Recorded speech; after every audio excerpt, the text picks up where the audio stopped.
What's that? You're cold? Yeah, man, dude, I'm freezing. This cold rain, dude.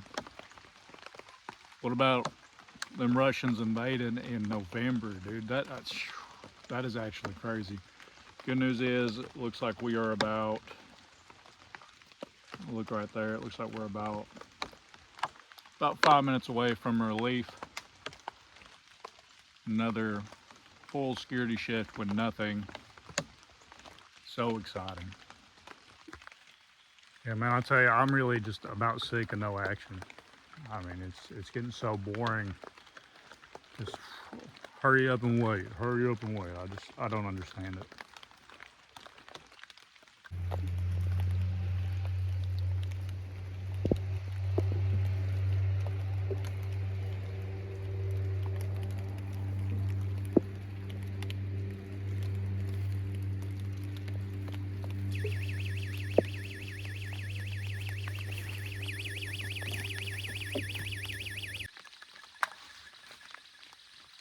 Breach, point one.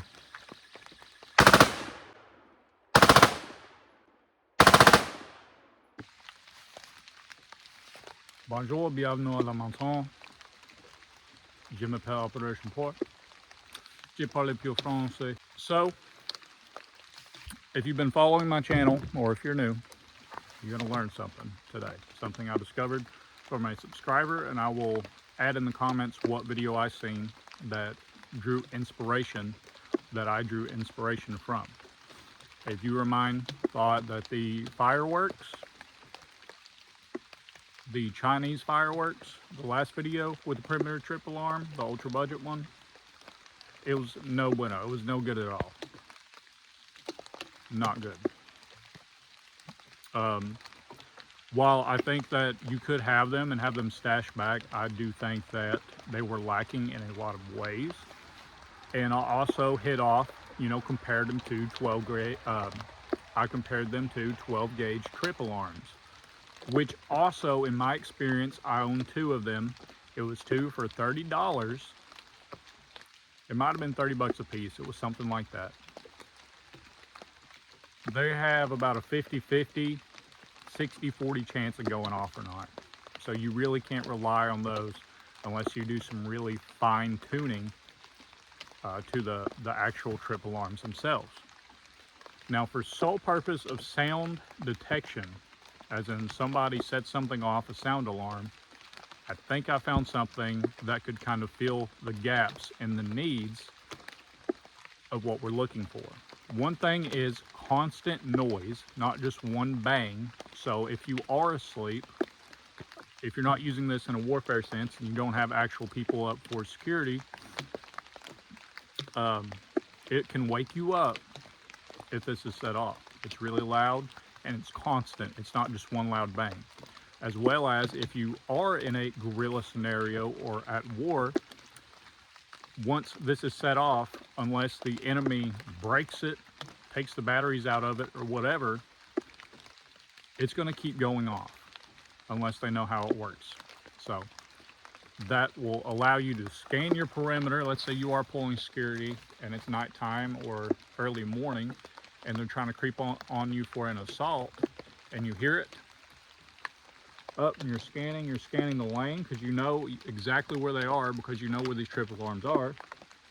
And then you could even throw in some cover fire just to be sure, or in this case, suppressive fire, kind of like what you've seen in the intro, until you get eyes on target. So that'll keep their heads down and that will wean off from them trying to shoot back or shoot you first once it goes off. So it's 50-50. Every scenario is different, but I definitely see that as a good point.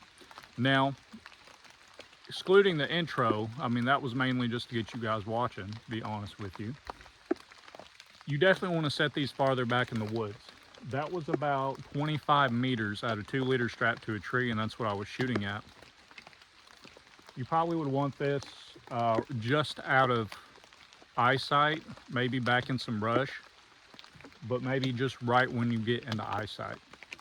That's up to you and what you want to do and what you think is best. Terrain is different. Around here, it's very thick. Even with the leaves off, it's still kind of hard to see above 30, 40, 50 meters in any direction. there's so much undergrowth and stuff and trees and saplings right now, and where it's just a hill, we're looking at a hill right now that goes up, it's really hard to see far. And before y'all start roasting, I did not paint these. I am just using this for training aid. If I was really going to use these, which I think I am for camping security, I'm going to spray paint them at the very least. And well, we'll get into how to set them up in a minute. So this I got from the Family Dollar. I'm pretty sure Dollar General has the same thing.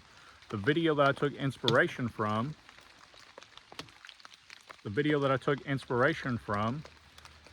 actually got theirs for $1.25 at the Dollar Tree, but they all kind of do the same thing. And what that does is, these are for doors and windows.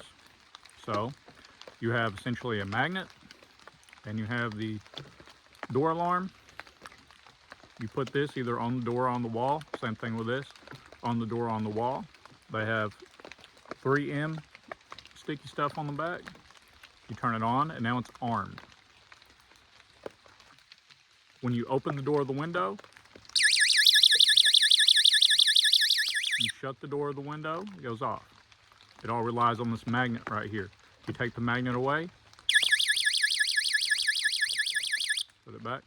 Now, I don't know how well the camera's picking that up, but it's actually really loud, and especially if you're sitting there scanning a perimeter of the nighttime when your eyesight's a little bit low, even with, you know, night vision, so your hearing is enhanced naturally. You're definitely going to be able to hear that and hone in on where it's coming from. Now, like I said, advantages of this kind of setup, it's not just one loud boom. If your security team or somebody on, let's say perimeter 1 is what I said over here, you got different perimeter sides, so we'll say 1 through 4. If someone on perimeter 1 fell asleep, which does happen, complacency goes up with lack of food, lack of sleep. People go to sleep on security in the military all the time. You're expected to. That's why they're so hard on it, but really the human body can only do so much. People fall asleep on security. That's just how it is. So instead of one loud bang, which is less likely to wake somebody up or the whole platoon up, this is constant.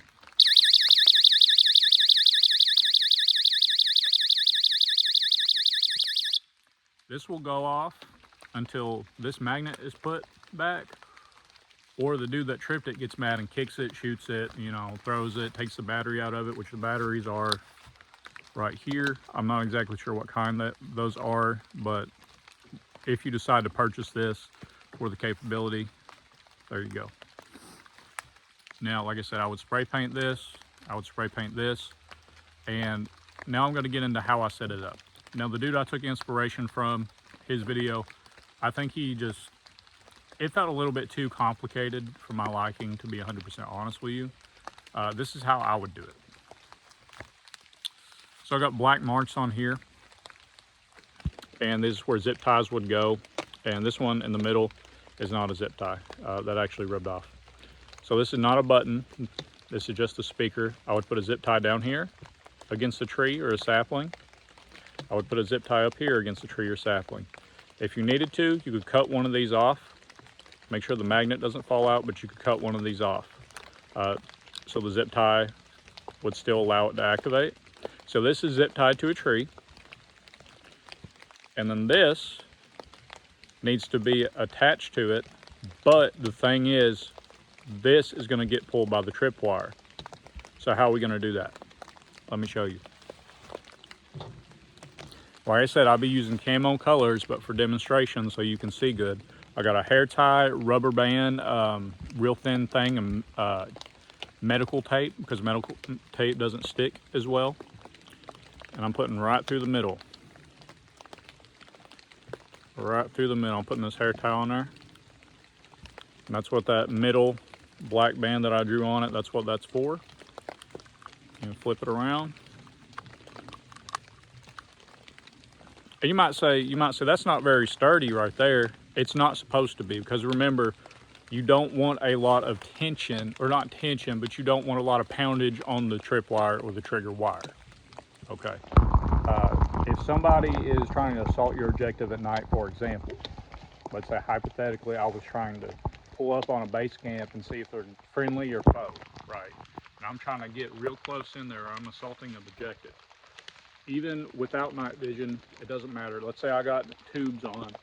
I'm going really slow and I'm going real quiet. I'm creeping up there. Under no circumstances am I running or moving fast. I'm going real slow. And as an educated individual in the subject, I am purposely paying attention to anything from my titty down, because that's where tripwires are, especially my legs. I'm going really slow. And if I feel any tension on my pant leg whatsoever, whether that be a tripwire, a rose bush, briar patch, blackberries, whatever, or I'm just caught, excuse me, or I'm just caught in brush, I'm stopping. I'm going to slowly come back and I'm going to look down, maybe with my hand and feel, be like, does that feel like fish line?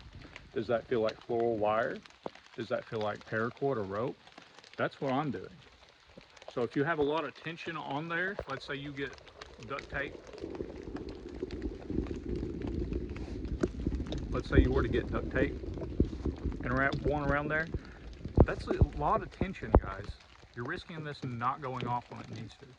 Now, for tripwire material, like I mentioned before, fishing line or floral wire, and you just connect to the top. So whenever they walk, in theory, you might want to push this up. My apologies. My apologies. It'll still go off now.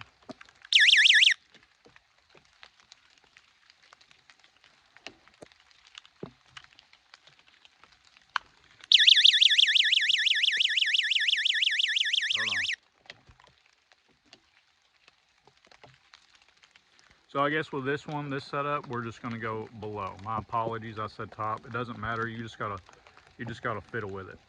So you're gonna hook the tripwire to this.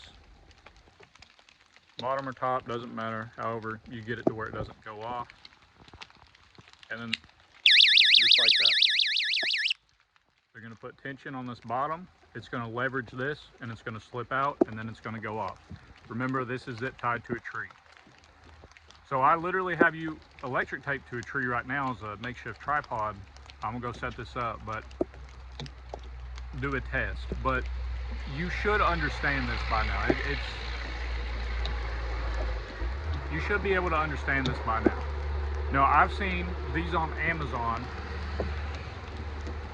which they advertise 129 decibels, which is probably twice as loud as this thing, but they're also 30 bucks a piece. I got a 4-pack of these. I'll pop up the price from Family Dollar. I think it was less than 20 bucks. I don't know 100% what it was, but I'll pop the price up and everything. I'll look at the receipt.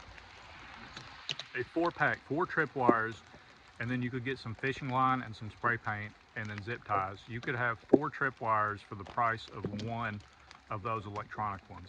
Now, those electronic ones are solar powered, but I highly doubt you're gonna be running these a lot. You get an extra pack of batteries, that should last you a long while. It's all up to you and what you want to do, but that last firework video, I felt kind of grimy putting that out because it was bought for me by a viewer, so I kind of had to make a video on it, but they weren't exactly better. Now, example, real quick before I set this up. I had some in my pocket, actually. I'm wearing the same pants I did when I was in that video. Here's a firework. Let's see how loud this is, all right? Ready? Not too bad. I mean, you would definitely hear that if you were pulling security. But it kind of sounds like someone got a big limb and broke it. And it's a one-time thing. So you hear that, it echoes through the woods. And now you're kind of scanning. Let's say you forget, your adrenaline's pumping, it just woke you up. And now you're trying to remember, it's dark. You can't exactly remember where it was. So you're looking and looking and looking, and then you just start spraying and praying. Versus,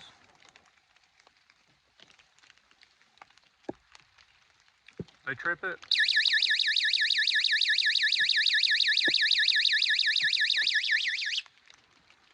And it just keeps going.